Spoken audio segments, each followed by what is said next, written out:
Bienvenue sur notre conférence Le microbe est là, fatalité ou opportunité pour notre santé. On va déjà se présenter et puis après on avancera dans la présentation. Alors, je suis Anne-Sophie de Grandcourt, naturopathe à Cholet. Et ma vision de la naturopathie, c'est que la santé est un état d'équilibre. C'est un état d'équilibre subtil que de nombreux facteurs peuvent perturber. Et lorsque l'équilibre est perturbé dans le corps va l'exprimer de nombreuses manières, par la peau, par les cheveux, les ongles, par la manière dont il va digérer, dont il va dormir, être impacté aussi le mental. Donc tout cela, c'est ce qui va exprimer que le corps est en déséquilibre et cherche à retrouver un meilleur équilibre. Et ce que je vais chercher à faire, eh bien, je vais chercher à l'aider à contribuer, en fait, à retrouver son équilibre par des moyens les plus naturels possibles. Donc, l'alimentation, déjà, parce qu'on mange tous les jours, plusieurs fois par jour.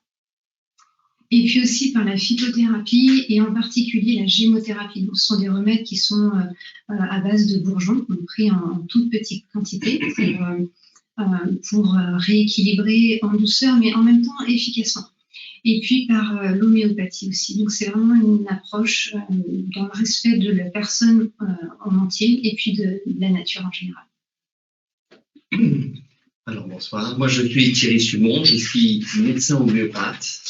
Avec Anne-Sophie, nous avons vraiment voulu proposer cette vidéoconférence pour donner une réponse à ce que nous sommes en nous, tout notre potentiel en nous de se protéger, de se défendre.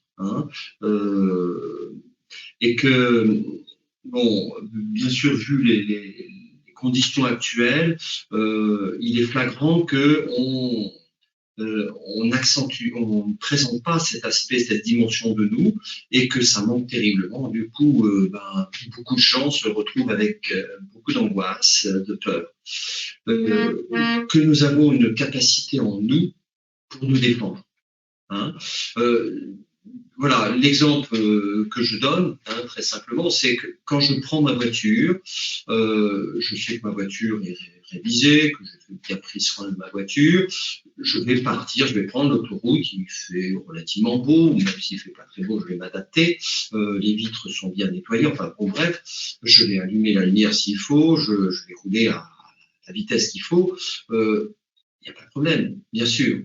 La plupart, non, heureusement, il n'y a pas de problème en général. L'immunité, c'est ça. Parfois, exceptionnellement, je peux me retrouver sur autoroute devant un connard, excusez-moi l'expression, qui se trouve en face de moi et bingo, je me fais cogner. Ça, c'est l'imprévu, ça fait partie de la vie. Mais on en reparlera après. Alors, c'est pour la deuxième fois que nous faisons une vidéoconférence, donc on n'est pas encore au top. La première fois, on a quand même fait quelques petits ratés, parce qu'au départ, les diapos n'étaient pas présents, que nous voilà, on va faire tout un cheminement avec vous autour du microbe. Il est là, oui. Est-ce que c'est une opportunité ou un danger? On va tenter de répondre à ça. Sachez que vous avez la possibilité de poser des questions. Alors, il y a normalement une petite interrogation, c'est ça? Une fenêtre sur la droite, paraît-il. Et pour écrire les questions, et nous tâcherons de répondre au mieux à cela. Vous pouvez aussi m'envoyer un mail à l'adresse avec laquelle je vous ai envoyé les informations de connexion. Si vous préférez, vous pouvez aussi m'envoyer un mail pour me poser les questions. Puis en cours de présentation, je les consulterai et puis on cherchera à répondre aux questions qui reviennent le plus. Autre chose, c'est que nous ne sommes pas des experts, pour une fois, mais voilà, on a de l'expérience, nous avons beaucoup rencontré, écouté, nous sommes en réseau avec des scientifiques, des médecins, voilà, et que tout ce qui va se dire est démontré. Enfin, c'est scientifique, est rigoureux, dénué de tout intérêt. Hein, je pense que tu n'as aucun conflit d'intérêt. Moi aussi. Hein, voilà, on fait ça même d'ailleurs gratuitement pour le plaisir. Voilà. Et que d'ailleurs un critère scientifique, c'est quelqu'un qui n'affirme pas. Hein, c'est quelqu'un qui fait des hypothèses, s'il affirme des choses, c'est que bon voilà, il y a eu tout un ensemble de choses démontrées, et encore. Hein, c'est pas voilà. Donc nous allons rentrer dans notre univers à nous. Notamment, alors, on va rentrer dans le système immunitaire, ce gigantesque monde. Voilà, bon voyage. Que on fait. Donc, on coupe là. Et je crois que normalement, vous devez avoir la caméra. Et on va mettre en... Non, c'est en marche. Voilà. Alors, pour commencer, eh bien, on vous propose de revenir sur quelques rappels historiques. Alors, sur l'image de gauche, vous pouvez voir l'histoire de la création de la Terre. Donc, la Terre est apparue il y a environ 4,5 milliards d'années. Les virus sont apparus, eux, il y a environ 4 milliards d'années. Ensuite, il y a les bactéries, aux alentours de 3,5 milliards d'années. Et l'homme, lui, est apparu bien après. On commence à le voir au niveau du trait rouge ici. Donc, il est apparu bien après virus et bactéries. Si on ramène ça à l'échelle d'une année, si on dit que la Terre est apparue le 1er janvier à 0h00, les bactéries ont commencé à apparaître le 16 février et les virus même avant. L'homme, lui, a commencé à apparaître le 31 décembre vers 16h. Jésus-Christ serait né à 23h59 minutes 57 secondes. Donc nous, on serait né encore après. Donc l'homme est né avec les virus, il les a toujours connus. On peut dire qu'on baigne au milieu de virus et de bactéries. Il y a certains auteurs qui ont même écrit un article en disant mais il pleut des virus, il pleut des bactéries. En fait, on en est entouré. Et là, on peut faire une expérience ensemble, on va dire, on va inspirer une fois. On inspire. Et bien là, au cours de notre inspiration, on a inhalé entre 10 et 12 000 virus. Et ça, on fait ça tous les jours, à chaque fois qu'on respire. Et on fait ça depuis qu'on est né. Et globalement, ça va bien. Globalement, ça se passe bien. Donc, l'homme est né avec les virus et les bactéries, vit avec, et il a les moyens de s'y adapter par son système immunitaire. On est capable, par ce magnifique système immunitaire, de nous adapter aux virus et aux bactéries. Et on va voir pendant la présentation comment.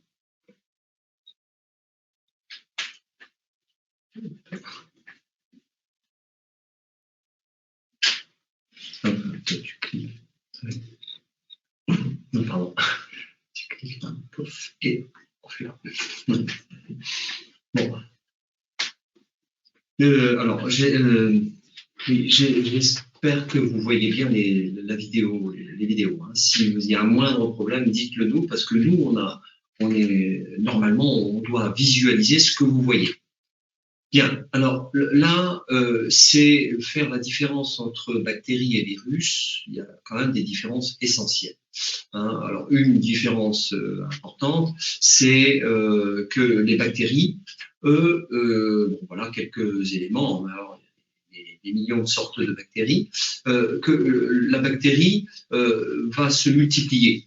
Hein, et se multiplier à fur et à mesure. Alors, il peut se multiplier à l'extérieur, en général à l'extérieur des cellules, hein, dans un milieu la plupart du temps aqueux, mais il y a parfois des bactéries qui peuvent se développer ou subsister dans des milieux très, très neutres, très, très pauvres, hein, sur la Terre ou des choses comme ça. Donc les bactéries, ils sont surtout extracellulaires, à l'extérieur des cellules. Certaines sont à l'intérieur des virus. Les virus, eux, ont une mode différente. Alors voici quelques types d'autres virus sur le plan gauche. Le virus, lui, par contre, va devoir, pour subsister, va devoir rentrer dans la cellule vivante, dans la cellule humaine. Hein, et utiliser le matériel génétique de la cellule, du noyau, pour se multiplier et puis se propager. Hein. C'est pour ça que, par exemple, le coronavirus, eh bien, lui, il n'a aucune résistance, il est inexistant sur une table, sur une surface, parce qu'il n'y a pas de vivant. Hein. C'est bien dans la contamination directe que d'humain à humain, voire animal à humain, que le virus va pouvoir s'accrocher tout de suite à un lieu ambiant et notamment rentrer dans les cellules. Hein. Sinon, il n'a pas d'activité. Il n'y a pas d'activité. Alors ici, c'est une présentation du lien qu'il y a entre nos cellules, les bactéries et les virus. Alors, nos cellules, chacune de nos cellules, eh bien, vous pouvez voir, c'est sur la partie en bas à droite ici. Voilà, ici, c'est une cellule à nous. Donc, on a plein de cellules dans notre corps. Ici, on va avoir des cellules au niveau du cœur, au niveau de l'estomac, au niveau de la peau, du foie, des yeux. Enfin, on a énormément de cellules. Dans notre corps, on a entre 50 000 et 100 000 milliards de cellules. Donc, nos cellules, elles sont toutes organisées comme ça. Ce sont des petites unités qui sont complexes et autonomes. C'est comme des petites usines de fabrication. Chacune, c'est une petite usine de fabrication. Et dans la cellule ici, qu'on peut voir, donc il y a le noyau, je vais y revenir juste après, et on retrouve ici des petites entités ici, ce qu'on appelle les mitochondries. Les mitochondries, il est passé. Hop, oui, voilà. Alors, hop. C'est bon. Non, c'est bon. Non. Non.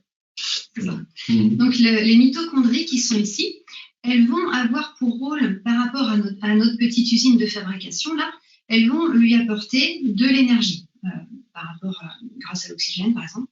Et si on regarde la forme du mitochondrie, qui va être grossie ici sur le dessin, là, en droite, en haut, bien, ça ressemble beaucoup à une bactérie finalement. Par rapport à ce qu'on a vu juste avant, ça ressemble beaucoup. Et il y a des études qui auraient démontré que, en fait, la mitochondrie, eh bien, c'est une bactérie qui aurait été intégrée dans nos cellules il y a très très longtemps, dans les cellules vivantes. Il y a comme une symbiose, en fait, où la bactérie et la cellule s'aident mutuellement pour vivre. Donc, sans les bactéries, eh bien, en fait, on ne serait pas là. Ensuite, donc, la cellule, c'est une petite usine. Donc, elle a l'énergie par la mitochondrie et ses programmes. Elle a des programmes de fabrication. Les programmes de fabrication, ils viennent d'où? Eh bien, ils viennent du cœur de la cellule. Ils viennent des chromosomes. Donc, au niveau de nos cellules, dans le noyau de la cellule, il y a des chromosomes. Les chromosomes, quand on les regarde, ça ressemble à des filaments. Et quand on regarde de plus près, eh bien, les chromosomes, sont constitués d'une échelle hélicoïdale et qui est constituée de barreaux, et ce sont les gènes. Eh bien, il y a des hypothèses qui avancent que finalement, les gènes, ces barreaux d'échelle-là, eh bien, ça pourrait venir au moins en partie, mais peut-être même complètement, de virus. Donc, c'est pareil, comme les bactéries, sans les virus, eh bien, on ne serait pas là, on ne pourrait pas vivre.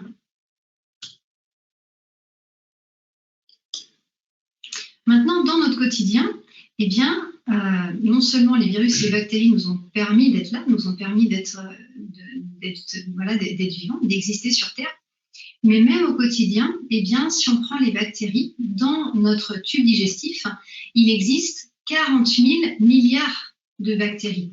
Donc, si on prend par rapport au nombre de cellules du corps humain, c'est entre 50 000 et 100 000 milliards, il y a déjà quasiment autant de cellules, autant de bactéries dans notre tube digestif qu'il y a de cellules à nous. Et ces bactéries, on vit en symbiose aussi avec elles, puisqu'elles vont nous permettre elles vont nous aider à digérer, elles vont nous permettre de synthétiser certaines vitamines.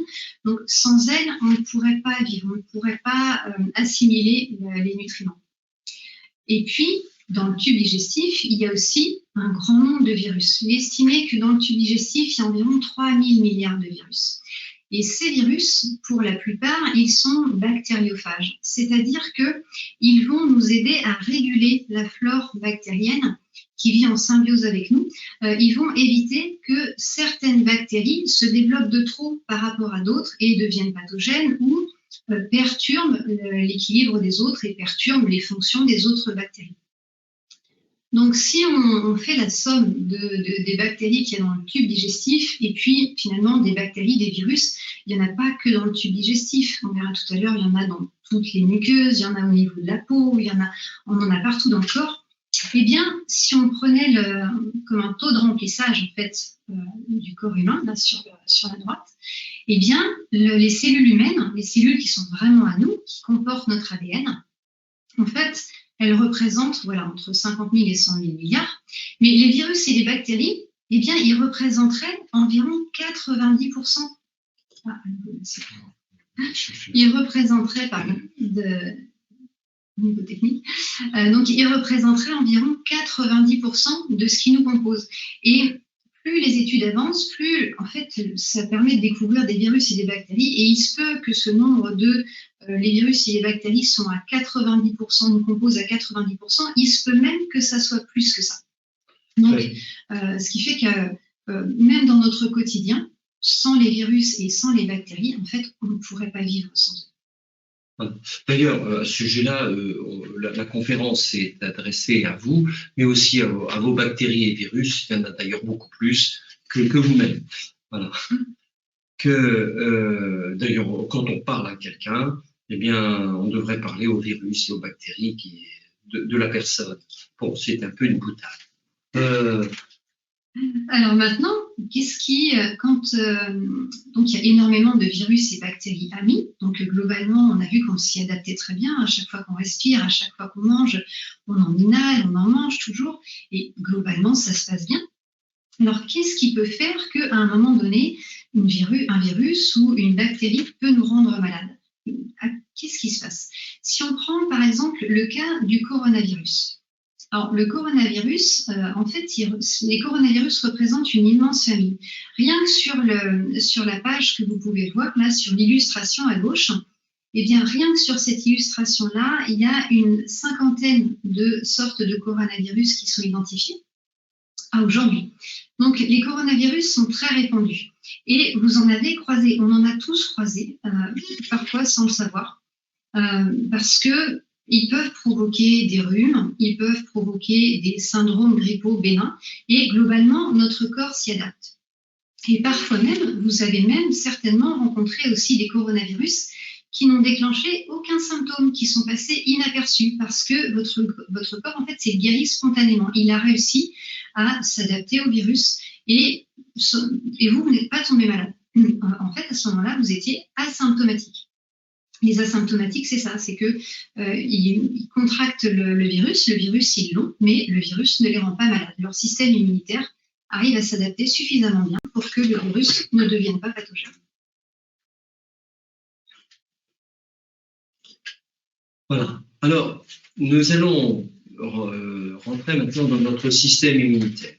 Qu'est-ce que notre système immunitaire? Mais avant de le définir, c'est ses fonctions. C'est pas uniquement tuer la mauvaise bactérie ou le mauvais germe, etc. C'est beaucoup plus que ça, c'est beaucoup plus fin que ça. C'est d'abord contrôler l'intégrité biologique de l'individu. C'est-à-dire que le système immunitaire, c'est un peu comme des gendarmes qui vont dire tiens, ça c'est toi, ça c'est moi, ça c'est moi, ça c'est moi, d'identifier ce qui est moi de ce qui n'est pas moi. Et que ça se fait dès la naissance, même peut-être avant. Il y a plein de lymphocytes, de molécules immunitaires qui vont faire un séjour au thymus. Le thymus, c'est une glande qui se trouve tout près de la thyroïde et qui est chez l'enfant, qui sert énormément pour permettre à identifier, que les systèmes immunitaires identifient son propre moi. hein, donc de différencier ce qui est étranger de ce qui m'appartient, et de différencier ce qui est à détruire, hein, notamment des tumeurs. Alors parfois, oui, effectivement, on parlera un petit peu des tumeurs, c'est-à-dire que le système immunitaire va être capable d'identifier, oula, toi, la cellule, tu commences à aller un peu n'importe où, n'importe comment, tu te déploies n'importe comment, voilà, on le pulvérise au fond. Hein, et bien sûr de différencier de ce qui est de moi, de inoffensif, et de contribuer au maintien de l'homéostasie, c'est-à-dire l'être en soi-même. Il y a une autre phrase que j'aime bien utiliser, que je trouve importante, c'est que le système immunitaire est là pour nous aider à nous adapter au monde extérieur. Hein, c'est-à-dire qu'un étranger arrive, le corps, par son système immunitaire, va l'identifier, va en faire, peut-être, on va en faire soi, hein, et intégrer quelque chose de soi. Hein, voilà. Alors, nous allons parler, on va partir du tube digestif. Hein, le tube digestif, c'est un tuyau. Hein, si on part, alors je vais essayer de mettre le pointeur. Non, ça marche pas. Bon, bref, on part de l'estomac. Hein, et le long, il y a le grêle, puis il y a le côlon et l'anus. Hein, en sachant que ce tube digestif, il est long de 6 mètres, hein, partant de là à là. Voilà. Et que ce tube digestif, bien sûr, il a beaucoup de fonctions. Hein. Il a une protection contre les pathogènes, les germes, ce qui est agressif. Il favorise la synthèse de certaines vitamines.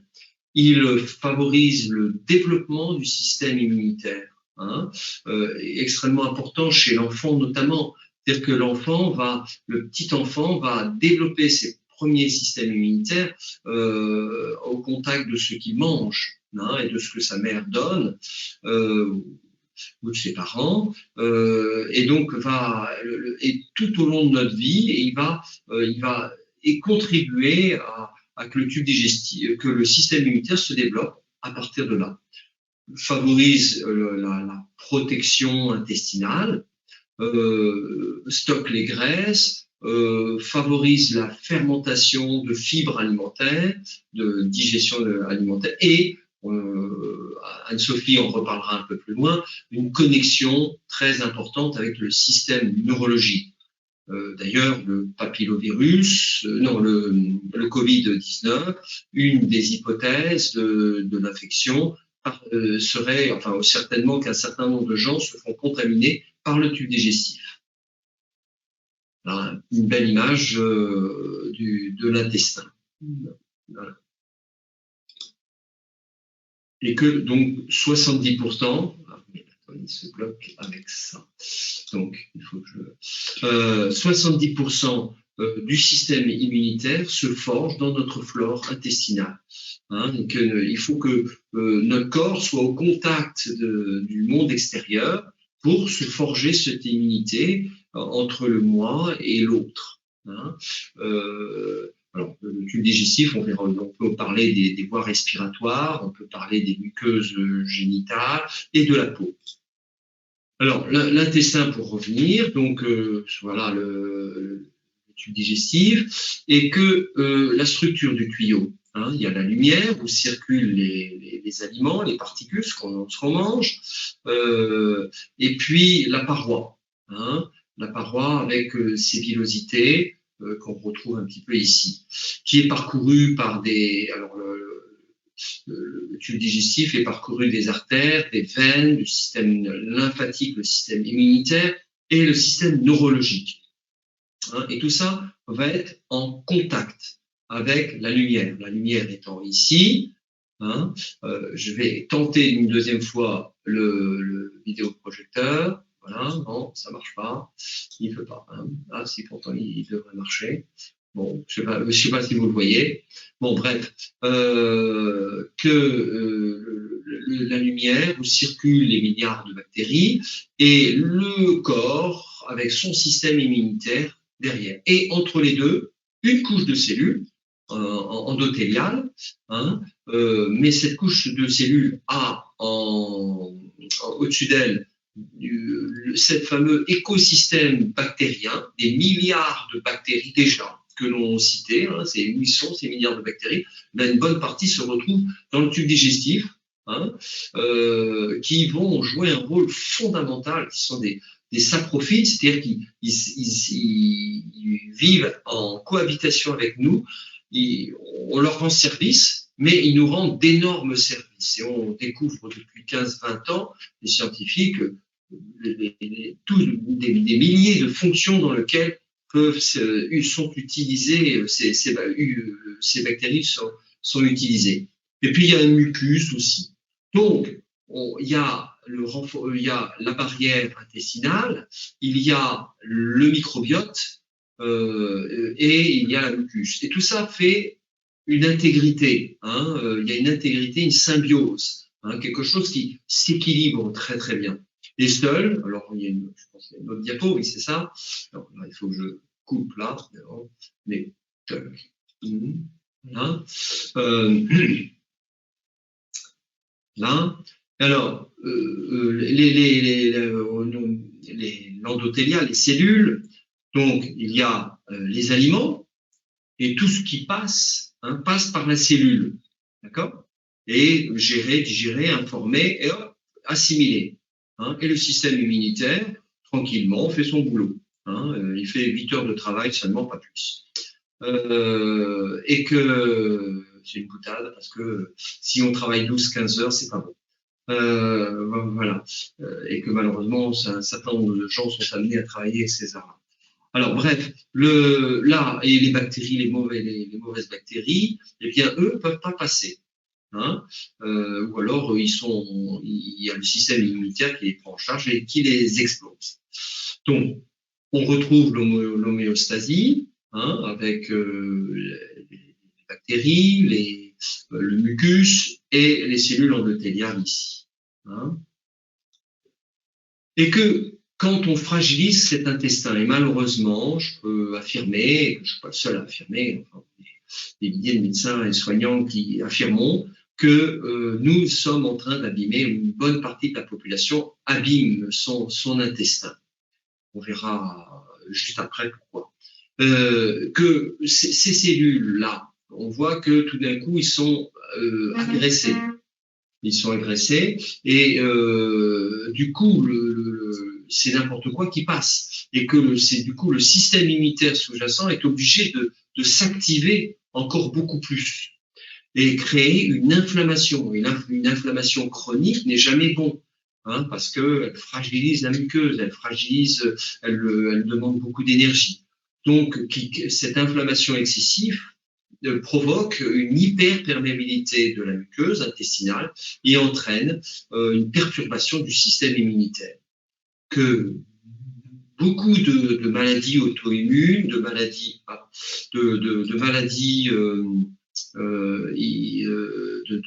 neurologiques, de maladies de fatigue, de maladies psychiatriques, etc., sont favorisées par cette hyperperméabilité membranaire.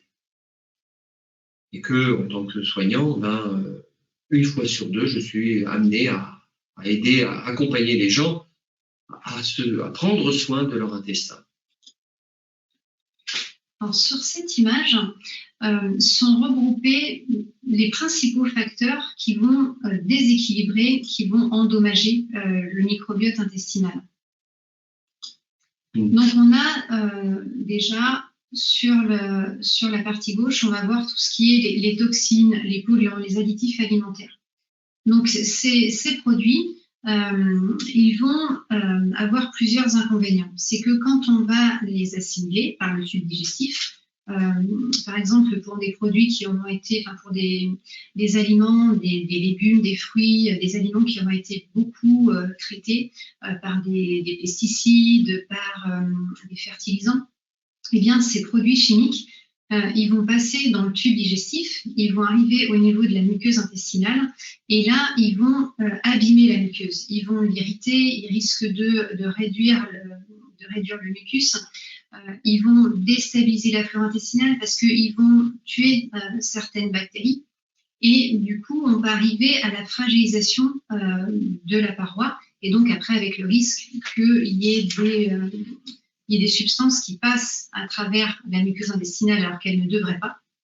Et ensuite, donc ce sont des produits non souhaités par le corps qui arrivent dans la circulation, qui vont devoir être traités plus loin par le foie. On va en revenir plus en détail dessus après. Ensuite, l'alimentation inadaptée, les édulcorants.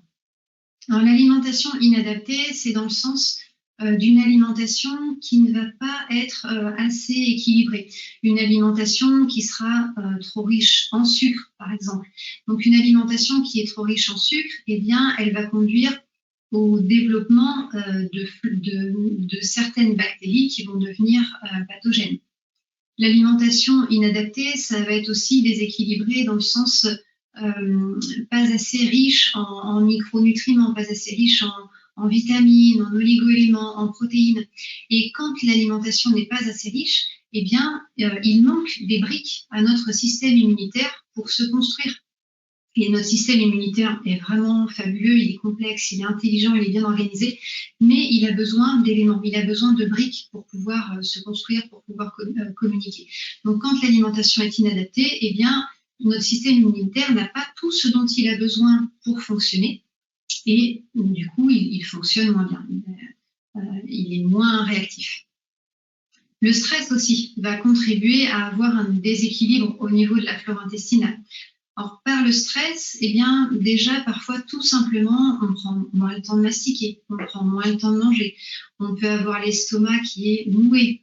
Donc, ce qui fait qu'on va perturber la digestion et le bol alimentaire, donc ce qui est issu de l'estomac, qui devrait être déjà bien prédigéré, au niveau de la bouche, ça devrait déjà être prédigéré aussi, eh bien, tout ça, ça va arriver dans l'intestin avec des étapes qui n'ont pas été faites finalement, des étapes de digestion qui n'ont pas été faites, et l'intestin va devoir rattraper tout le travail qui ne s'est pas fait en amont par l'estomac, par la bouche, ce qui fait que ça va perturber aussi au niveau de la flore qui va devoir s'adapter, en fait, se développer autrement. Donc ça va perturber l'équilibre au niveau de la flore intestinale.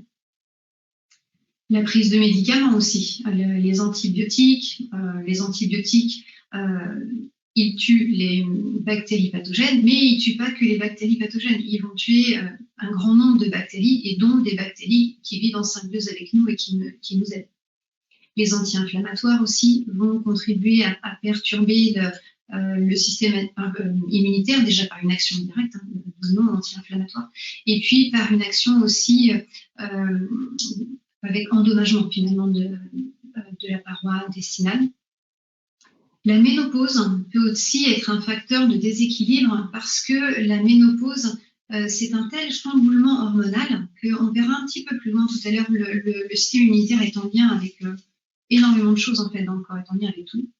Et quand il y a un chamboulement hormonal, eh bien, ça peut perturber aussi de manière indirecte, ça peut perturber aussi au niveau de la flore intestinale. L'alcool peut perturber aussi le microbiote intestinal parce que l'alcool qui va être pris trop régulièrement, en quantité trop importante, eh bien, va agresser les muqueuses, va détruire une partie de la flore, va déséquilibrer, et puis c'est certaines bactéries qui, elles, vont prendre le dessus. Donc, on est là aussi dans une dysbiose, donc un déséquilibre. Le sport intensif aussi peut contribuer à une dysbiose parce que le sport intensif, quand il est pratiqué vraiment de manière intensive, eh bien, il va contribuer à affaiblir l'organisme parce que le sport intensif conduit à une forte accélération du métabolisme, et tout ça puise en fait au niveau de nos ressources, et ça peut puiser plus que nos capacités de régénération. Donc, ça peut conduire là aussi à une dysbiose. Ah oui, le sport crée un stress, crée un phénomène, le sport excessif, intensif, peut créer un état inflammatoire et une dysbiose, enfin créer donc au niveau de l'intestin une inflammation et une dysbiose intestinale. C'est pour ça que les grands sportifs ou ceux qui sont font du sport intensif, je pense ceux qui font de la course en montagne et compagnie, eh bien, ils ont quand même intérêt à être accompagnés par des médecins compétents ou des soignants compétents pour les aider à compenser ou à éviter cette inflammation. Hein. Et puis, un point aussi, ça va être les infections bactériennes. Parce que si on ingère par l'alimentation, par exemple, des aliments qui vont être avariés dans le sens où il y aura trop de bactéries dedans, eh bien, ça va se faire proliférer certaines bactéries au détriment d'autres. Et là aussi, l'équilibre est perturbé. Donc, quand l'équilibre est perturbé, eh bien, ça va donc perturber au niveau de la flore intestinale. Mais on a vu juste avant qu'il y avait un lien entre la flore intestinale, le système immunitaire. Donc, quand la flore intestinale est perturbée, eh bien, il y a un impact aussi au niveau du système immunitaire. Et le système immunitaire, eh bien, il va être impacté dans le sens où ça va ralentir ses capacités de réaction. Et du coup, le système immunitaire, quand il y a trop d'éléments pathogènes en fait, qui passent, mais il peut se trouver submergé par la prolifération de virus et de bactéries qui n'auraient pas dû passer. On a vu tout à l'heure la flore intestinale et une autre flore qui est très importante aussi, c'est la flore cutanée. Alors, comme pour la flore intestinale, sur notre peau, il existe un grand nombre de bactéries. Et comme pour la flore intestinale, la peau, avec les bactéries qui habitent sur notre peau, eh bien, elle a un important rôle de barrière. Donc, il y a déjà le rôle de barrière physique pour empêcher les bactéries de rentrer. Mais le rôle, c'est pas que physique. Il y a aussi un rôle d'empêchement des bactéries de se développer parce que les bactéries qui sont sur notre peau, les bactéries de notre flore cutanée, elles vont manger les nutriments qui pourraient être utilisés par des bactéries pathogènes, donc elles vont empêcher les bactéries pathogènes de se développer. Et puis, par leur présence, les bactéries de notre flore cutanée, elles vont aussi créer un milieu qui est peu propice à l'installation des germes pathogènes par rapport au pH, par rapport au degré d'acidité de la peau. Donc, c'est différentes barrières finalement, barrières physiques, barrières chimiques, qui vont limiter, le plus possible empêcher la pénétration de bactéries au-delà de notre peau. Si jamais ça arrive, si des bactéries arrivent à passer quand même, eh bien, comme pour la flore intestinale, il y a déclenchement d'une réaction immunitaire pour empêcher la bactérie de se répandre au niveau du corps. Mais c'est, comme pour la flore intestinale, c'est très important de prendre soin de sa peau parce que justement, ça nous permet de nous protéger des agents extérieurs, des agents pathogènes extérieurs. Donc, prendre soin de sa peau, ça veut dire ne pas trop la décaper, utiliser des savons et ne pas trop la décaper parce que quand on la décape avec des produits détergents, c'est vrai qu'on tue une partie, comme par exemple le gel hydroalcoolique, mettre trop de gel hydroalcoolique, c'est vrai que ça tue les bactéries pathogènes, c'est vrai, mais ça ne tue pas que les bactéries pathogènes, ça va tuer aussi nos bactéries qui sont censées nous protéger. Et quand on fait ça de manière répétée, trop souvent, eh bien en fait, on enlève une couche de protection et on peut réellement se fragiliser la peau et on peut en fait enlever notre barrière de protection. Alors, un exemple concret, il y a une semaine, j'ai eu un enfant qui est arrivé, je n'ai jamais vu ça, avec 25, il les avait comptés, 22, 25 verrues dans sa main. Et oui, parce qu'on lui demandait de se laver avec solide hydroalcoolique au moins 5 fois le matin, 5 fois l'après-midi ou 6 fois. Et donc, le pauvre, il avait les mains très fragilisées. Hein. Voilà. Alors, nous allons rentrer dans le système immunitaire, comment il est.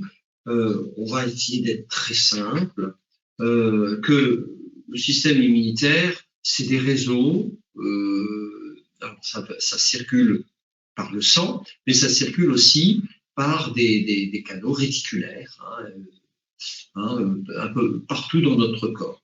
Mais il y a des organes qui vont aider. Thymus, comme je vous en avais parlé tout à l'heure, les ganglions, la rate.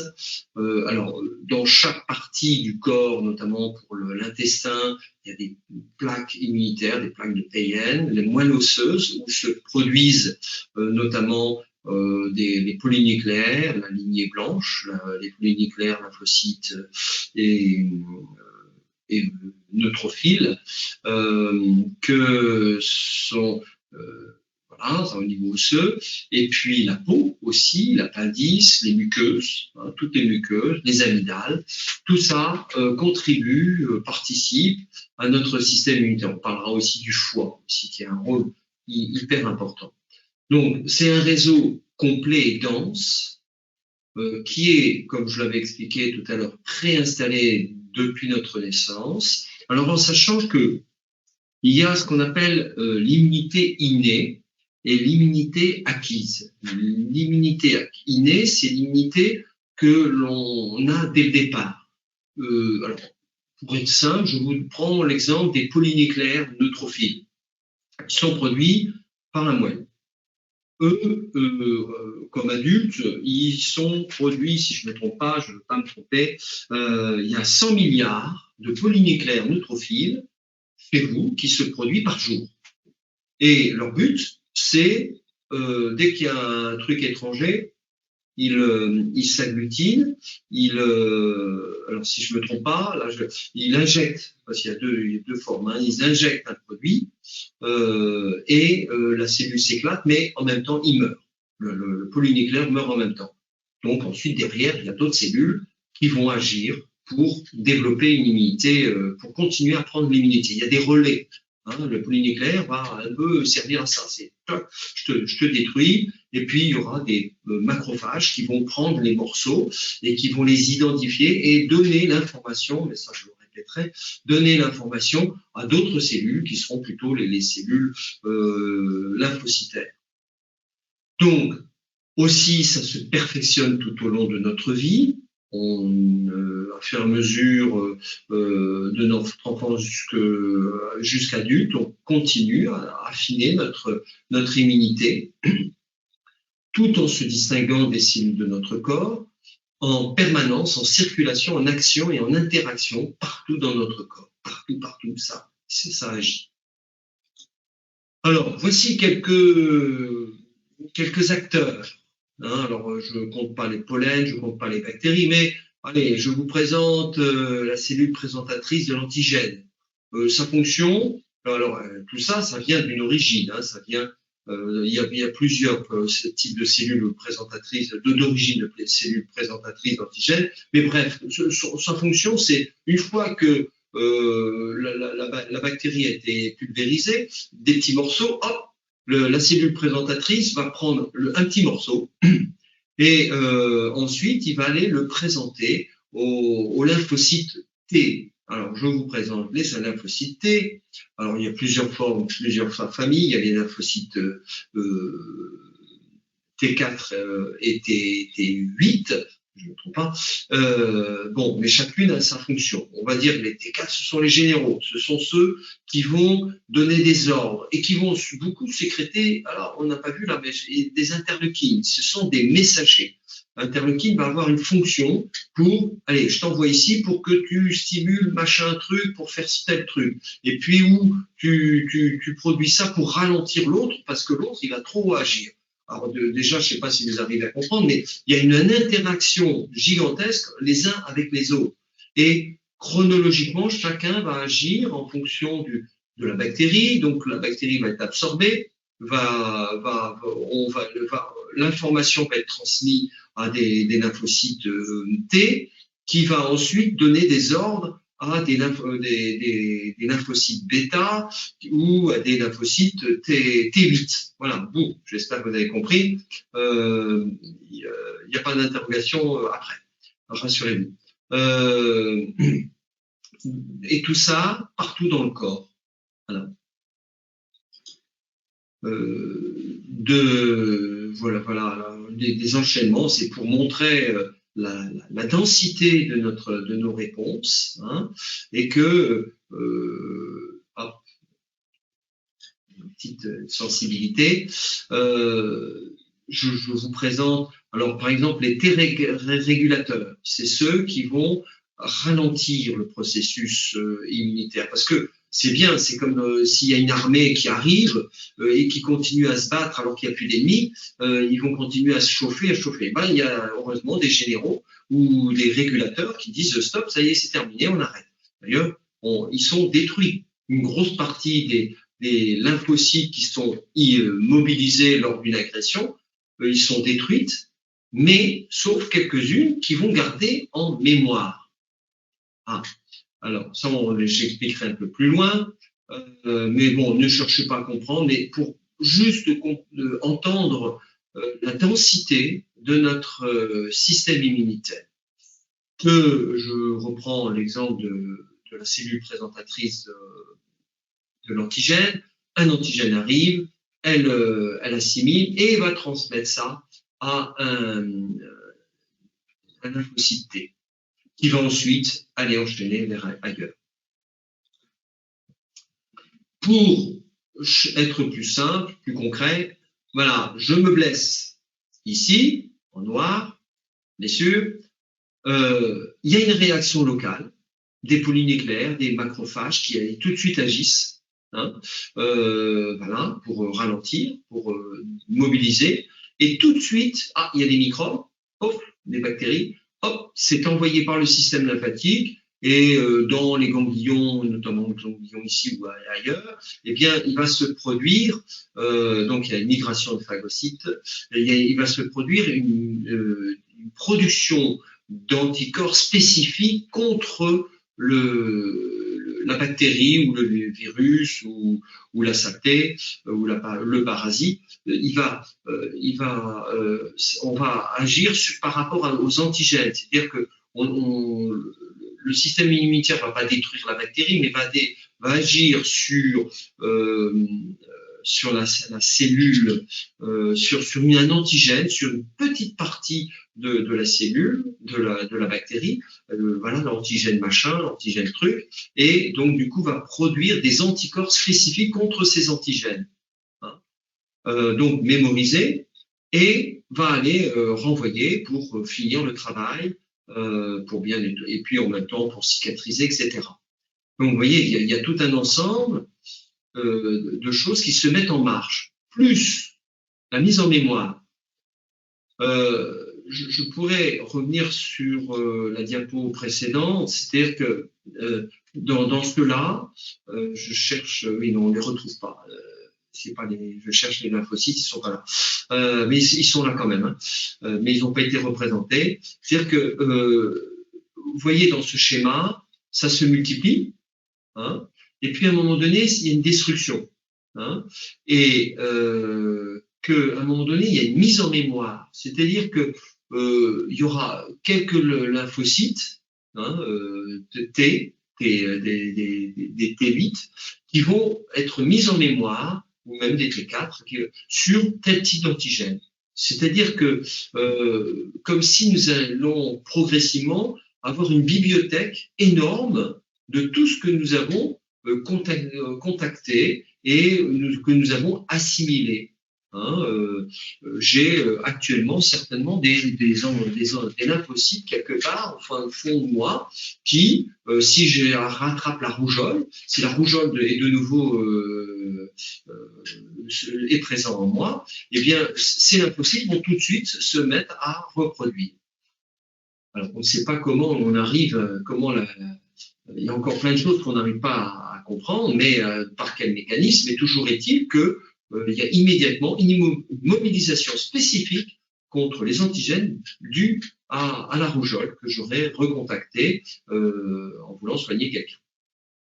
Voilà, et tout ça, c'est avec le système immunitaire global. Hein, parce que tout est en interaction. Vous avez bien vu une blessure ici ou un problème digestif, le corps va réagir. Hein, il y a une interaction par le système lymphatique et aussi par le sang, puisque les polynucléaires neutrophiles, que je parlais tout à l'heure, passent par le sang. que notre système immunitaire, avec ce bonhomme tout joyeux, il est en lien avec notre corps, avec tout notre être. Hein. Il est en interaction, hein, alors notamment avec le système endocrinien. Hein, endocrinien, c'est des organes de notre corps qui produisent des hormones.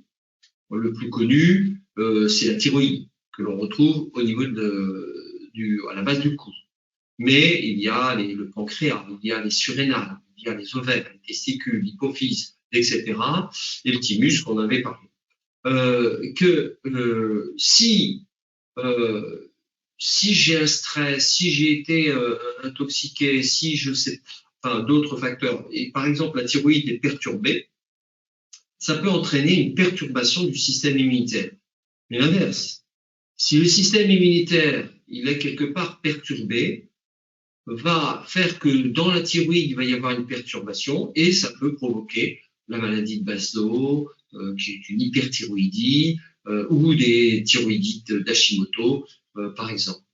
Donc, il y a une interaction sans arrêt. Et la même chose pour le reste du corps, hein, pour le cerveau et le système neurologique. Hein,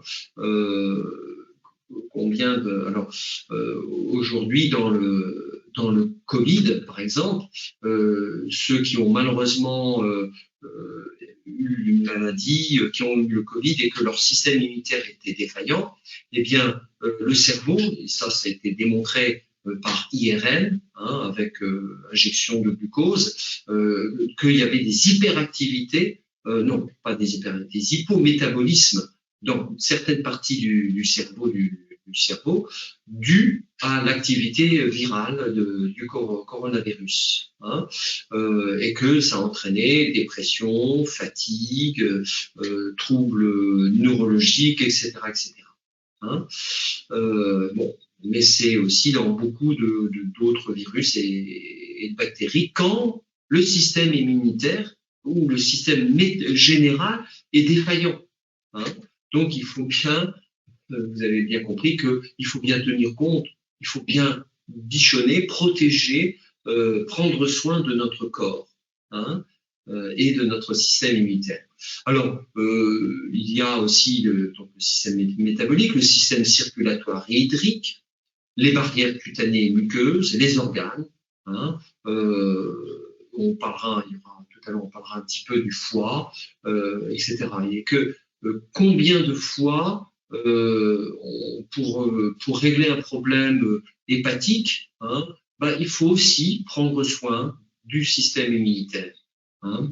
Des problèmes digestifs de type rectocolique hémorragique, de type des inflammations du côlon, eh bien, il faut bien sûr soigner le côlon, mais il faut aussi prendre soin du système immunitaire. Et notre système immunitaire, on peut aussi dire qu'il est en connexion permanente avec tout notre environnement. Donc, si on prend sur la partie de gauche, ce qui est représenté le tracteur, les champs, eh bien, la manière dont on va manger, suivant comment les aliments auront été produits, suivant quels produits auront été mis en fait pour cultiver les aliments, on va les ingérer ensuite, et ça va impacter le tube digestif. Et si on impacte le tube digestif, on a vu juste avant que ça pouvait impacter le système immunitaire. L'air que nous respirons aussi, l'air que nous respirons en fonction de son degré de pollution, eh bien, l'air que nous respirons va impacter les poumons, va impacter le nez, va impacter les poumons. Et là aussi, impact des poumons, il va y avoir ensuite un impact au niveau du système immunitaire. Les ondes. Alors, pourquoi les ondes ? Parce que les ondes peuvent perturber la communication au niveau de notre organisme. En fait, dans notre organisme, on a vu tout à l'heure que les cellules, c'était des entités autonomes. Elles sont autonomes, mais en même temps, elles communiquent avec les autres. Chaque cellule sait ce qu'elle a à faire. Et les cellules, elles savent ce qu'elles a à faire, elles communiquent avec les autres par des moyens subtils. Par exemple, vous n'allez jamais retrouver sur votre main un morceau d'estomac. Il n'y a jamais eu un morceau d'estomac qui a poussé sur votre main ou un morceau de cœur. Parce que la cellule qui est sur la peau, elle sait qu'elle est une cellule de peau et qu'elle doit se régénérer en cellule de peau et pas en cellule d'estomac et de foie. Donc les cellules, en fait, elles sont comme ça, elles communiquent entre elles par des canaux très très subtils. Et quand on est entouré d'ondes, eh bien, c'est un petit peu comme quand on veut parler avec quelqu'un. Si on veut parler avec quelqu'un dans une pièce où il n'y a personne, la communication va être facile. On échange les paroles, il n'y a pas besoin de parler fort, il y a très peu de risques de mal se comprendre. Mais si, plutôt que de parler avec la personne dans une pièce, on commence à parler avec la personne dans une rue où il y a de la circulation, là déjà, il y aura plus de bruit, il va falloir parler plus fort. Le bruit va faire qu'on aura plus de risques de mal comprendre ce que dit notre interlocuteur. Et après, si on veut parler dans une grande salle où il y a plein de bruit, une salle de concert, une boîte de nuit, là, il va falloir vraiment hurler et de forts risques que le message qu'on veut transmettre, il soit mal perçu. Et au niveau des ondes, c'est pareil. Si on baigne dans un environnement où il y a beaucoup trop d'ondes, eh bien, la communication subtile qui se passe au niveau de nos cellules, eh bien, elle peut être perturbée et les messages qui doivent être passés peuvent être erronés. Donc là, c'est les impacts qui peuvent être négatifs, mais là, dans l'autre sens, il peut y avoir aussi des impacts positifs. Se promener dans la nature, ça va avoir un impact positif, ça va avoir un impact positif sur le cerveau, sur les poumons, sur la circulation.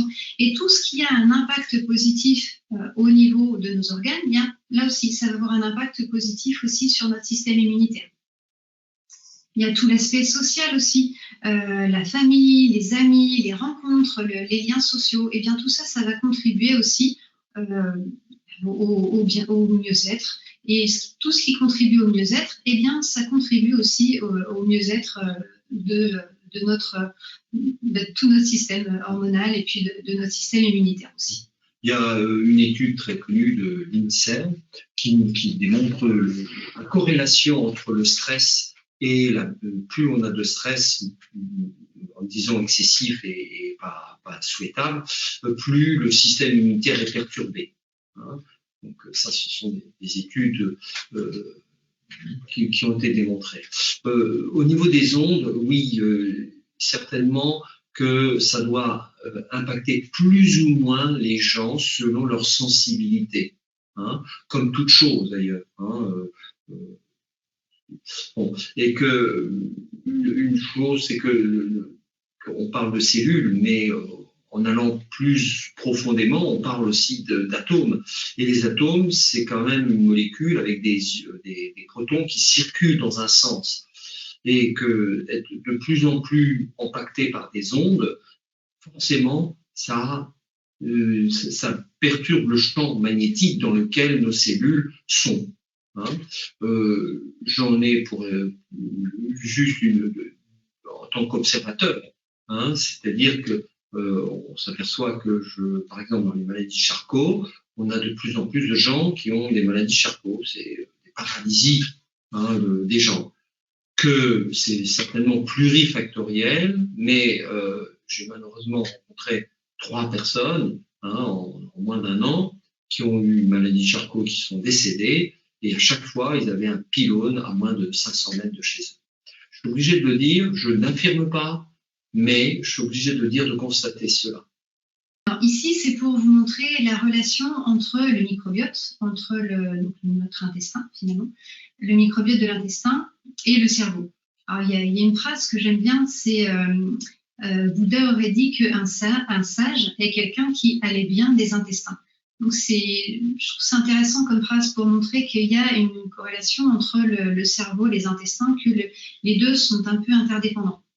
Ce qui fait que quand on a un stress, quand on n'est pas bien, donc ça va jouer au niveau du cerveau, mais ça va jouer aussi au niveau du tube digestif, au niveau de la flore intestinale. Comme je disais tout à l'heure, déjà quand on est stressé, ça peut perturber au niveau de la mastication, ça peut perturber au niveau de l'estomac, c'est avoir l'estomac noué, c'est avoir le ventre noué. Ces expressions-là aussi, ça montre que finalement, quand on n'est pas bien, eh bien, on peut se nouer au niveau du cerveau, mais aussi au niveau du tube digestif.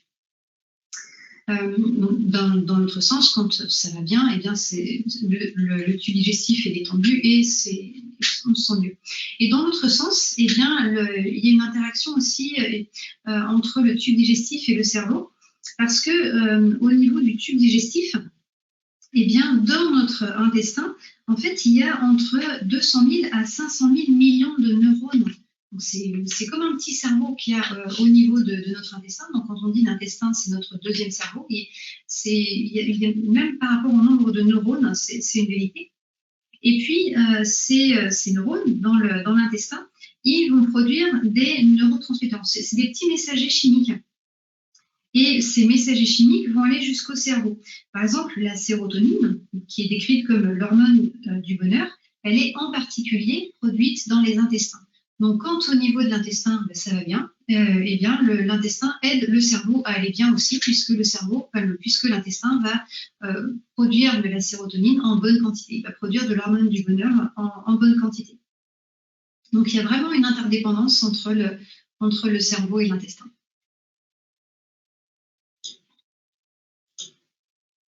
Alors, après, nous allons aussi parler du foie, hein, parce que le foie est un incontournable dans notre système immunitaire. D'ailleurs, dans le foie, il y a 10 milliards de cellules immunitaires, hein, voilà, qui agissent. Qui agissent. Le foie, il est bien connu pour ses fonctions métaboliques, de synthèse, de stockage et de désintoxication. Hein, voilà, il fabrique des milliers et des milliers de fonctions en synthèse, d'ailleurs aidées notamment par des minéraux, des vitamines que l'on retrouve dans nos légumes crudités notamment. Mais aussi, le foie est une zone de parcours, de carrefour, c'est-à-dire que l'intestin, que voici ici, eh bien, il y a le sang, tout ce qui est digéré passe par une veine qui s'appelle la veine porte et qui rentre directement dans le foie. Et le foie, donc, est amené, et d'ailleurs, la structure des cellules, c'est comme des pores, les pores où il y a les bateaux, eh bien, la structure, c'est comme réservé pour accueillir hein, notamment les cellules à identifier, à peaufiner, à affiner hein, au niveau immunitaire. Le foie, donc, il va aider hein, la maturation et le développement de cellules immunitaires. J'avais parlé tout à l'heure de l'immunité innée, hein, c'est que nous avons dès notre naissance, notamment à travers ces polynucléaires neutrophiles, et puis il y a l'immunité acquise, hein, que à fur et à mesure de nos événements, que nous allons intégrer en nous, développer. Et le foie participe considérablement à cette immunité acquise, hein, pour que ensuite on ait mis en mémoire hein, tout ce qu'on doit se souvenir de tous les contacts que nous avons eus dans notre vie. Hein. À partir des milliards de cellules immunitaires qu'il contient, il déploie une réponse contre les agresseurs pathogènes. Et aussi, comme vous avez vu, dans toute cellule, dans tout tissu, dès qu'il y a une agression, les polynucléaires agissent, ils explosent. Voilà, il y a par exemple des macrophages qui, non, il y a je sais plus quelles cellules, il y a des cellules qui absorbent la bactérie, qui en fait envoient de l'air, et là aussi tout explose. Hein. C'est assez amusant. Bon bref, et tout ça, ça fait des petits morceaux. Ah ben, le foie, il va drainer tout ça. Donc, vous comprenez que si je surcharge mon foie de plein de choses, ben oui, mon foie, il va patiner un peu. Il va patiner, voire beaucoup. Alors maintenant, comment prendre soin de son système immunitaire? Déjà par l'alimentation. Alors, on va commencer par les aliments qui sont à consommer plutôt modérément, voire remplacer.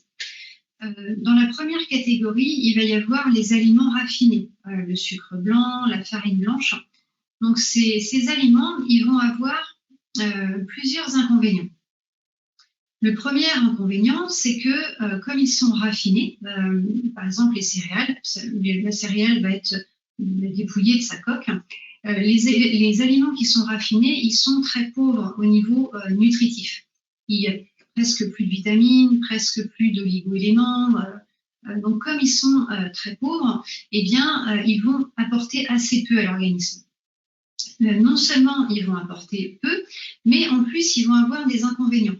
Le sucre blanc, consommé en trop grande quantité, va avoir l'inconvénient qu'au niveau de la flore intestinale, il va contribuer à développer une certaine catégorie de bactéries au détriment d'autres. Donc, on va rentrer dans ce qu'on a vu tout à l'heure, la dysbiose, donc le déséquilibre au niveau intestinal. C'est important parce que là aussi, je trouve que c'est important. C'est dans notre intestin, il y a des milliards de bactéries et il y a à peu près 2000 variétés. Et les uns vivent avec les autres. Donc, c'est aussi un reflet d'une belle société. Le sucre, notamment, il favorise le développement de candidats. Alors, les candidats, on en a, mais le problème, c'est que si on met une alimentation très riche en sucre, ces candidats vont se développer et grossir et développer des dendrites. Et là, ils deviennent pathogènes, ils deviennent agressifs. En plus, le sucre blanc et la farine blanche vont avoir un côté inflammatoire. Donc, inflammatoire, ça veut dire aussi qu'au niveau du mucus, au niveau de la paroi intestinale, eh bien, la paroi risque de devenir plus poreuse et de laisser passer plus de choses, plus que la nourriture uniquement. Donc, ça risque de laisser passer des molécules qui vont être gênantes pour l'organisme. Oui, c'est vrai qu'on n'a pas parlé, mais au niveau aliment, il y a, on parlera du lait impur, on parle de la farine raffinée. La farine raffinée, là aussi, on est plus ou moins sensible, mais beaucoup de gens, à fur et à mesure du temps, on ne digère pas aussi bien la farine blanche. Pourquoi la farine blanche? Parce que c'est une pâte qui, en manger une quantité importante. Je prends que du pain blanc, par exemple. Bon, si cette pâte à la levure et non pas au levain, riche en gluten, n'est pas fermentée. Et si cette pâte n'est pas fermentée, eh bien, ça veut dire pas fragmentée en petits morceaux, eh bien, dans l'intestin, il va irriter. Alors que ça en reviendra à des céréales plutôt nobles, complètes, avec la fibre, au levain, et bien là, la pâte va être fermentée, donc fragmentée, et donc beaucoup plus digeste pour notre intestin. Voilà ce que je dois dire. Une autre catégorie qui est à consommer aussi modérément, ça va être les produits laitiers. Et en particulier, les produits laitiers de vache qui vont être issus d'une production industrielle et d'un élevage industriel. Alors pourquoi? Parce que quand les vaches sont pas développées, mais sont en élevage intensif, eh bien, élevage intensif, très souvent, il va y avoir des hormones de croissance, il va y avoir des médicaments, des antibiotiques qui vont faire que la production laitière va être poussée. Donc déjà, le lait va être moins nutritif puisque la vache va produire plus qu'elle ferait naturellement. Mais surtout, les produits qui vont être donnés à la vache, eh bien, une partie va passer dans le lait.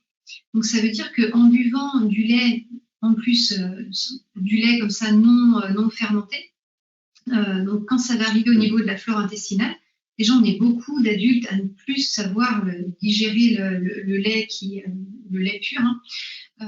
Mais en plus, quand le lait va arriver au niveau de la flore intestinale, avec potentiellement chargé d'une partie des produits qu'aura absorbé la vache, eh bien, ça va avoir là aussi un rôle irritant. Des produits vont passer à travers la barrière intestinale et vont devoir après être gérés par le foie. On parle surtout du lait liquide, le lait direct. Effectivement, il a été démontré que la moitié des enfants n'ont pas le lactase, l'enzyme, pour digérer le lactose du lait. Donc, ce lait, il est agressif. Et agresser l'intestin, c'est pas bon. Et puis, à fur et à mesure de l'âge, quand on les adultes, il y a encore un pourcentage beaucoup plus important d'adultes qui ne digèrent plus le lait. D'ailleurs, la preuve, la quantité d'adultes qui boivent du lait est nettement inférieure que par rapport aux enfants. Mieux vaut prendre, bien sûr, 1 ou 2 produits laitiers par jour, fermentés.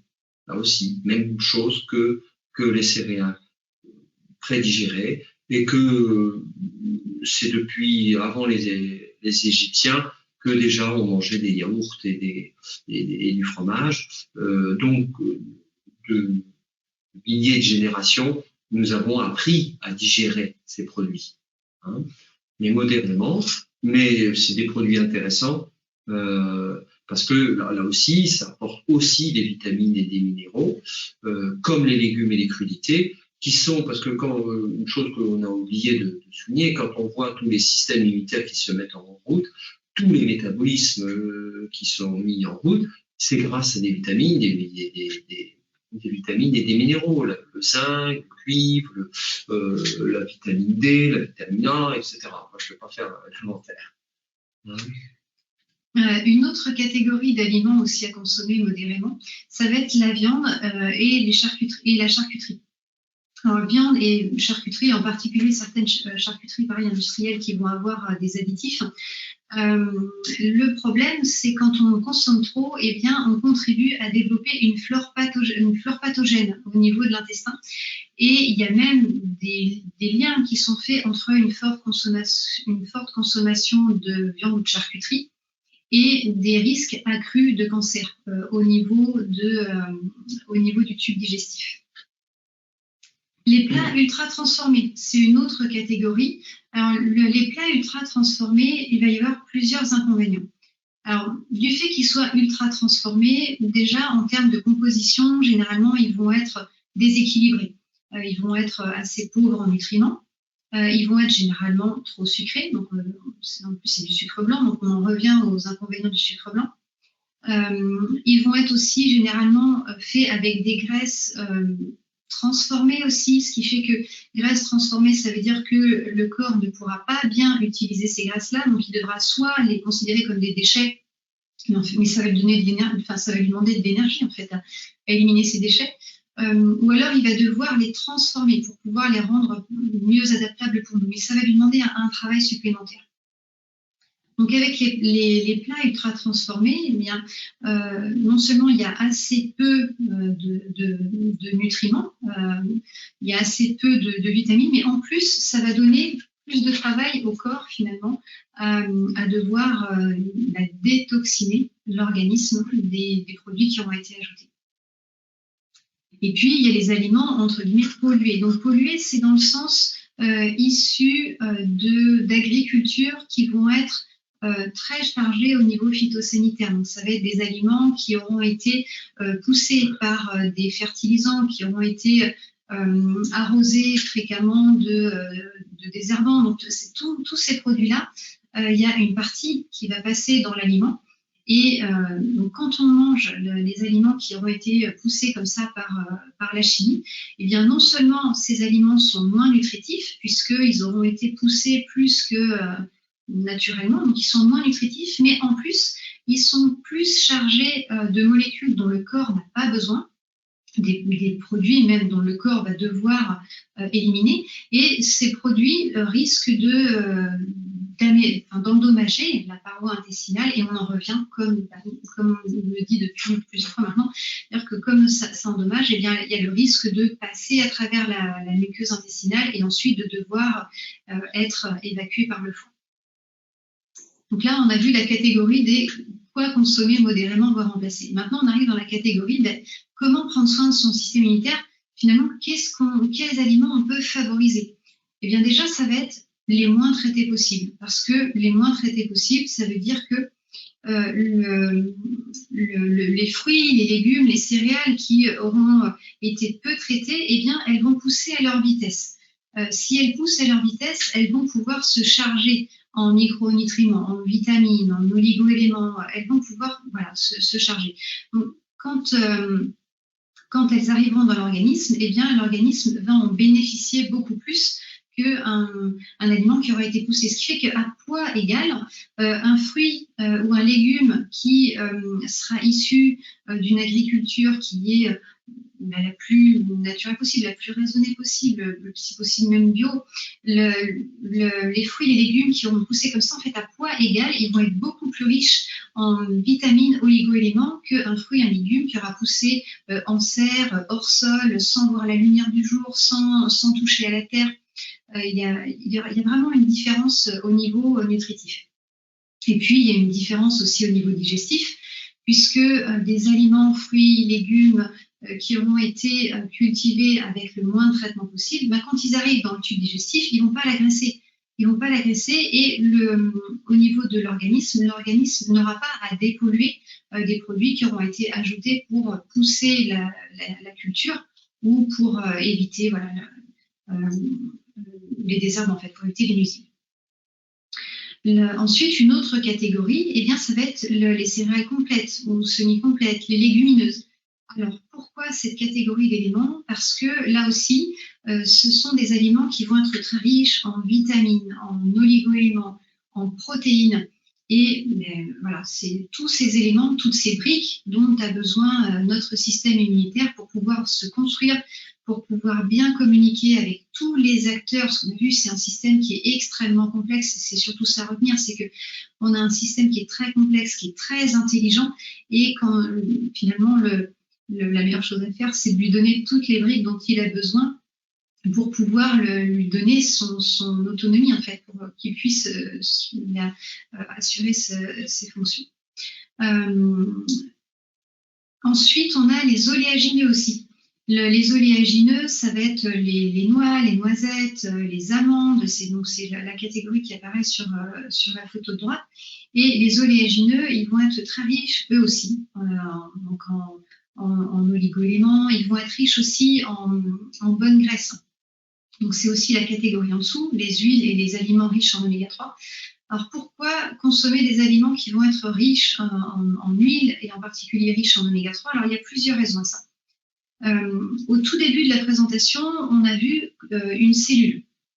Alors, ce qu'on ne voyait pas sur l'image, vous pouvez l'imaginer, c'est que en fait, la coque de la cellule, c'est comme une coque faite avec des molécules d'huile.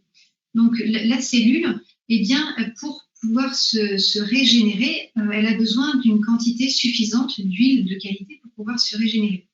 Et du fait que sa coque est faite en huile, eh bien, c'est une coque de protection. Donc, quand on consomme suffisamment d'huile, on contribue aussi à bien protéger la cellule d'intrusion d'éléments pathogènes. Ensuite, les huiles vont aussi permettre, les bonnes graisses vont aussi permettre à notre système, vont contribuer à notre système immunitaire, à notre système hormonal, de bien communiquer aussi, de bien faire les échanges pour bien fonctionner. Et puis, il y a un aspect aussi anti-inflammatoire. Les oméga 3 vont permettre vont contribuer à éviter qu'il y ait un emballement immunitaire. Oui, exactement. Pour résumer bien autour de ça, on voit bien que l'alimentation, le choix de notre alimentation participe énormément à notre système immunitaire. Ces aliments que vous voyez de gauche à droite, eh bien, quand ils sont pas traités, il est évident qu'une pomme qui a été produite en superproduction avec des pesticides, etc., est appauvrie en nombre de vitamines et de minéraux par rapport à une pomme qui a été traitée le moins possible. Bon, bien sûr, elle est moins brillante, mais elle a certainement beaucoup plus de goût en plus. Oui, tous ces aliments apportent des vitamines et des minéraux qui contribuent à notre système immunitaire, à tous nos métabolismes. Chaque seconde, dans toute une partie de notre corps, il se passe toujours des choses et on a besoin de cela. Les fibres qu'on retrouve dans les légumes et qu'on retrouve dans les céréales semi-complètes nourrissent les milliards de bactéries à nous dans notre corps. Et les oméga 3, on peut prendre 3 éléments Sophie a dit, hein, les oméga 3, indispensables, incontournables pour notre système immunitaire, pour éviter l'emballement, hein, notamment dans très certainement, mais ça j'aimerais bien que les scientifiques s'y penchent, peut-être qu'ils s'y penchent, que très certainement un certain nombre de gens, on va dire moins de 75 ans, qui n'avaient pas de polypathologie, on en a peut-être tous connu, eh bien, on se sont retrouvés en réa parce qu'il y a eu un emballement inflammatoire, parce que peut-être qu'ils étaient déficients autour de ces aliments, et notamment en oméga 3. C'est-à-dire que je prends comme exemple comme un champ, hein, la terre. Voilà, mon être, c'est un champ. Si je mets des bonnes graines, des bons engrais, je mets de l'eau et du soleil, eh bien, mon herbe va pousser, va être vert. Et le virus Covid, comme une allumette, va tomber. Et puis, comme c'est du vert, ça va faire puff puff et terminer. Alors que si, bon, je prends le cas extrême, je mets des pesticides à gogo, je prends des médicaments à gogo, je m'intoxique à gogo, et puis je mets pas d'eau et très peu de soleil, eh bien mon herbe va sécher. Et vous imaginez l'allumette Covid, qu'est-ce qu'elle fait là-dedans, hein? Voilà, c'est une autre image de notre système immunitaire que je trouve très intéressante aussi. En plus de l'alimentation, il est possible aussi de renforcer son système immunitaire. Ça, c'est possible quand on sent qu'on est un peu fatigué. Il est possible d'aider par des compléments. Des compléments possibles, ça va être par exemple des oligo-éléments, de prendre du cuivre-argent, de prendre une dose, une à quelques fois par semaine, pendant quelques temps. Ça peut être une manière de stimuler de renforcer son système immunitaire. La vitamine C acérolate peut être intéressante aussi. Alors acérolate parce que c'est issu d'un petit fruit, donc c'est une vitamine C qui est naturelle. Et ça va être, voilà, si on n'est pas gros consommateur de fruits et légumes, c'est une manière possible de compenser. Ensuite, il y a les probiotiques. Oui, parce que les probiotiques, on a vu avoir une flore intestinale qui est en bonne santé, enfin qui est bien équilibrée, qui est en bonne forme, et bien c'est déjà un gros point positif pour notre système immunitaire. Alors, la vitamine D, elle peut être intéressante, c'est en fonction des besoins de chacun. C'est vrai que en ce moment, alors que les jours sont courts, quelqu'un qui part travailler quand il fait nuit, qui revient quand il fait nuit, qui ne voit pas forcément le soleil de la journée, qui travaille à l'intérieur, compléter en vitamine D, ça peut être intéressant parce que la vitamine D est beaucoup synthétisée par la peau avec le soleil. Donc, quand on n'est plus sous la lumière du soleil, eh bien, ça peut être une complémentation intéressante en hiver, voilà, si on sent qu'on est un peu fatigué. Une autre manière de renforcer son système immunitaire, ça va être une activité physique raisonnée, si possible en extérieur, pour l'oxygénation. Donc, ça va permettre de stimuler le système immunitaire et en même temps, ça va contribuer à un rôle de nettoyage aussi de l'organisme. Donc, il y a ce double avantage. Les activités plaisantes et de détente, donc elles vont permettre d'éviter que le stress, comme on l'a vu, qui peut avoir des effets délétères au niveau de tout l'organisme, eh bien, ça va permettre d'éviter ça. Ça va permettre d'éviter les impacts négatifs du stress. Le sommeil aussi. Soigner son sommeil, c'est très important parce que pendant le sommeil, le corps va faire un gros travail de régénération, de nettoyage, de système immunitaire, au niveau immunitaire aussi. Donc, il y a vraiment un très gros travail qui se fait pendant le sommeil. Et soigner son sommeil, c'est vraiment un moyen naturel qui permet de contribuer à un mieux-être.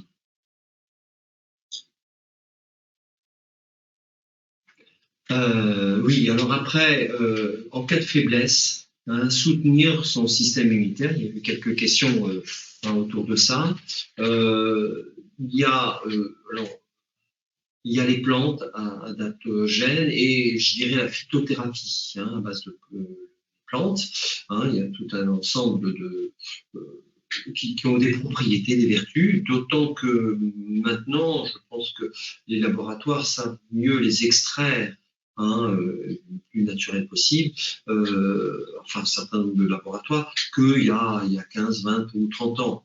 Il y a des progrès, des techniques extraordinaires qui les rendent encore plus pertinents. Ce qui est important, souvent, c'est de prendre le totem, c'est l'ensemble du produit, comme la céréale, parce que c'est bien dans ce totem qu'il y a une dynamique qui se fait.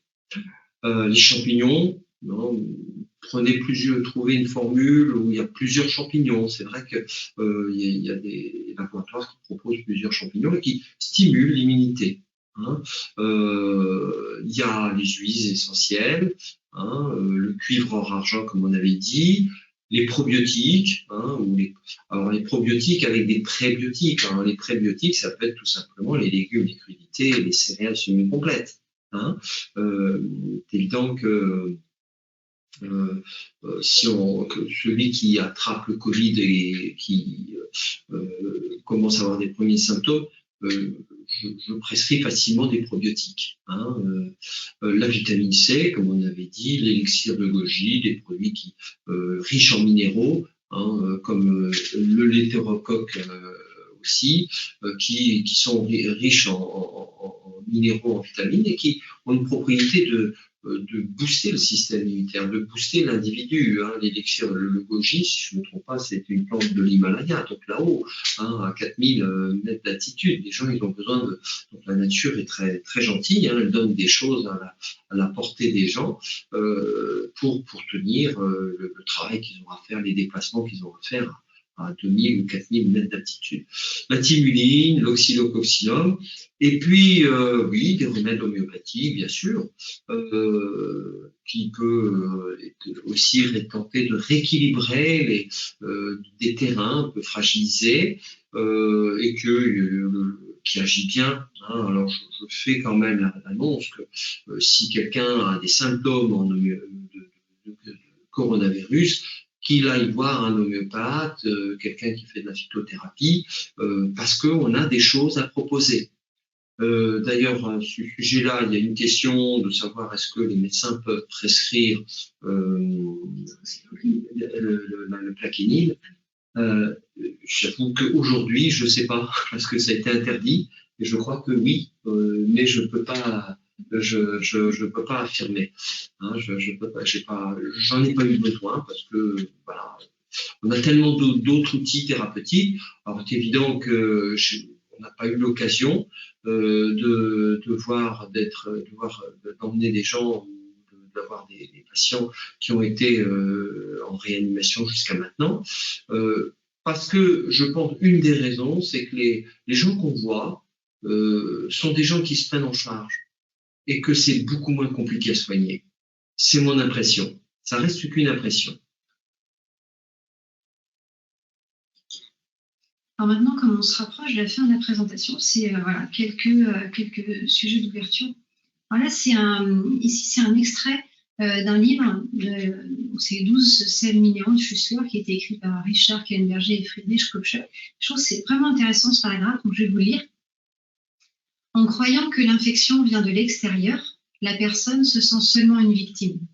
Cependant, déjà du temps de Pasteur, le chercheur Claude Bernard s'inscrivait en faux contre l'idée que les virus et bactéries venus de l'extérieur seraient les causes de la maladie.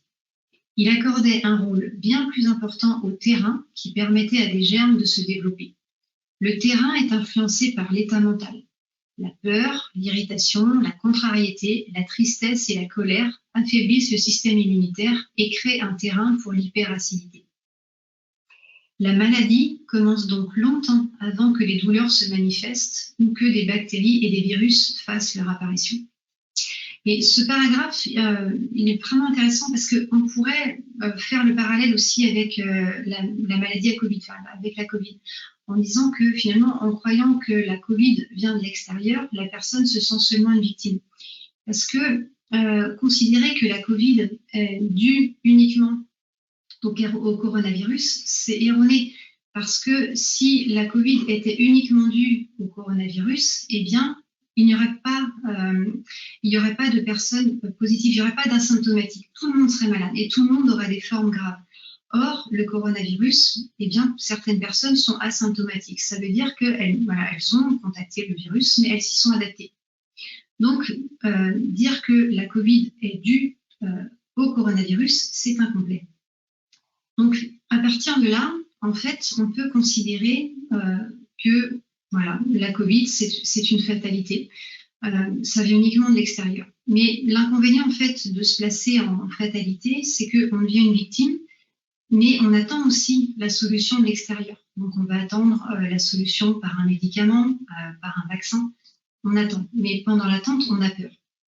Alors, on peut aussi considérer finalement que la situation actuelle, c'est pas qu'une fatalité, c'est aussi une opportunité. Ça peut être une opportunité de se dire que on a des possibilités d'agir positivement, globalement pour sa santé et aussi pour son système immunitaire. On a possibilité d'agir favorablement pour soi, pour son environnement. J'en compléterai encore un tout petit peu plus par rapport à Anne-Sophie, que j'adhère complètement à ce qu'elle dit. Je crois que en cette période de pandémie, c'est aussi l'occasion à chacun de prendre une distance, un recul et de se recentrer sur soi et de se dire qu'est-ce qui est important pour moi, quel est mon bon sens, hein, et de faire attention au spectre de la peur. Hein, on est quand même dans une période où on est dans une peur psychologique, hein, et qu'il nous faut prendre ce recul. Et ce paragraphe montre bien que nous invite bien vers une compréhension, une connaissance de nous. Hein, mais pour ça, il faut prendre du recul. L'autre chose, c'est notre réflexion qui vient de la part du psychanalyste et philosophe Anne Dufour-Montel. J'ai fait un résumé de résumé sur un grand texte qu'elle a écrit, elle a un livre, je crois qu'elle a écrit un livre sur l'éloge du risque. Alors ça, c'est très résumé. Hein. La vie est un risque puisque la mort fait partie de l'horizon de celle-ci. Le principe de précaution est une norme, mais pas un acte qui supprimerait le risque du ne pas mourir. Dans la vie, la prise de risque doit sortir de la fatalité, mais être une dynamique qui nous ouvre au présent, au futur, à notre liberté, à une ligne de vie.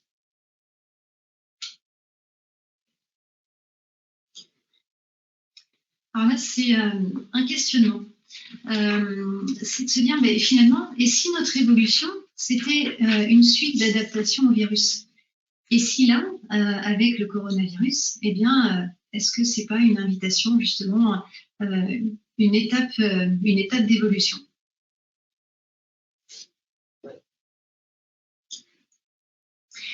Et puis pour terminer, alors là, c'est une affiche trouvée sur Internet. Donc, qui dit que voilà, ce monde est malade, sauvons notre planète, arrêtons le coronavirus. Et en dessous, eh bien, en dessous de ce monde qui est malade, c'est toutes les mains qui peuvent finalement faire quelque chose pour stopper le coronavirus, pour sauver la planète. Donc, eh bien, toutes ces mains, c'est prendre soin de soi, parce que prendre soin de soi, eh bien, ça bénéficie bien au-delà de soi.